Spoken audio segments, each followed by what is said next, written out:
आपण पाहत आहात देववाणी न्यूज। मी आहे संजना सोमनकर। चला पाहूया आज दिवसभरातील घडामोडींचा सविस्तर आढावा। सुरुवात करूया चंद्रपूर पोलिसांच्या मोठ्या कारवाईने। चंद्रपूर पोलिसांनी अंमली पदार्थ माफियांना मोठा दणका देत तब्बल 66,14,886 रुपये जप्त अंमली पदार्थ कायमचे नष्ट केले आहेत।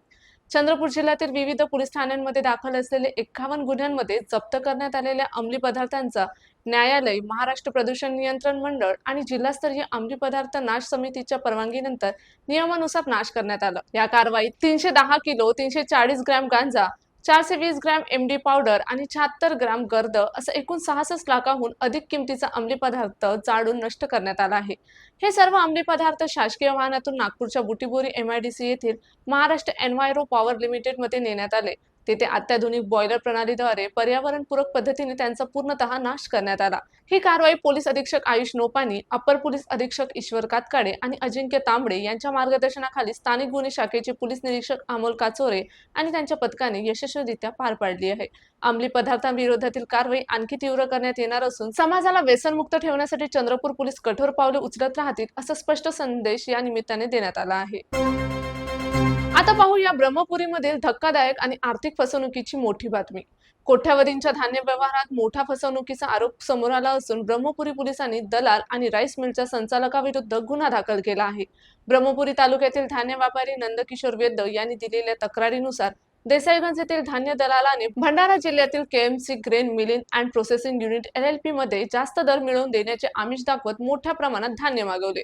त्यानुसार 22 ट्रक तब्बल 6,000 क्विंटलहून अधिक धान्य जवळपास 1,30,00,000 रुपयांचा माल कंपनीकडे पाठवण्यात आला। मात्र ठरलेल्या मुदतीनंतर ही पैशांची भरणा झाली नाही म्हणून वारंवार पाठपुरावा करूनही केवळ आश्वासने, टाळाटाळ आणि शेवटी धमक्या दिल्याचा आरोप तक्रारीत करण्यात आला आहे। या प्रकरणात आणखी 2 व्यापाऱ्यांची मिळून सुमारे 2,16,00,000 रुपयांहून अधिक रक्कम अडकली असल्याचा दावा करण्यात आला आहे।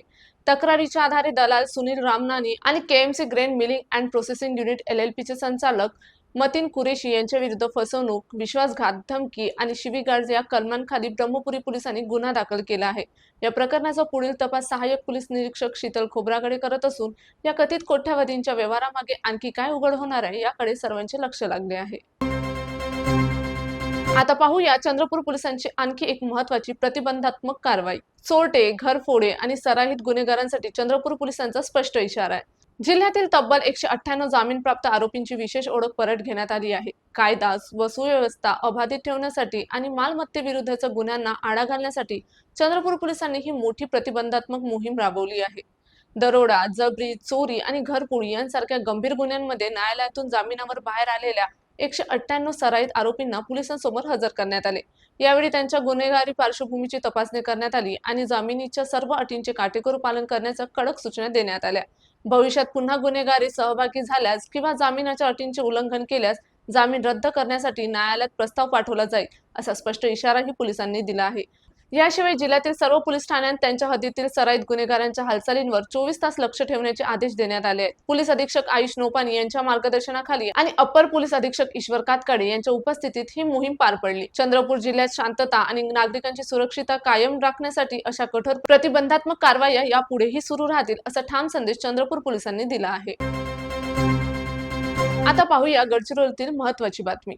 गडचिरोली शहरांच्या वेशीवर रानटी हत्तींचा मुक्काम आहे आणि वन विभागाचा नागरिकांना हाय अलर्ट सुद्धा देण्यात आला आहे।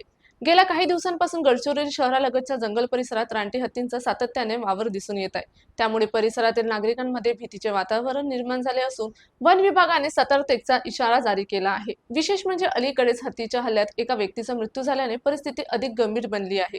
त्यामुळे नागरिकांनी कोणत्याही निष्काळजीपणा करू नये असे वन विभागाने स्पष्टपणे सांगितले आहे। हत्ती दिसल्यास त्याच्या जवळ जाऊ नका, पाठलाग करू नका, मोबाईलवर फोटो किंवा व्हिडिओ काढण्यासाठी गर्दी करू नका, तसेच दगडफेक किंवा आवाज करून हुसकावण्याचा प्रयत्नही करू नका असे आवाहन करण्यात आले आहे। वन विभागाचे अधिकारी आणि कर्मचारी हत्तीच्या प्रत्येक हालचालीवर 24 तास लक्ष ठेवून आहेत। शहरालगत किंवा जंगल परिसरात हत्ती दिसल्यास त्याची माहिती तात्काळ वन विभागाला देण्याचे आवाहनही करण्यात आले आहे। नागरिकांच्या सुरक्षेला प्राधान्य देत वन विभागाने सतर्क राहण्याचे आवाहन केले असून अफवांवर विश्वास न ठेवता अधिकृत सूचनांचे पालन करण्याचे आवाहन करण्यात आले आहे। तर या होत्या आज दिवसभरातील महत्त्वाच्या बातम्या। पाहत रहा देववाणी।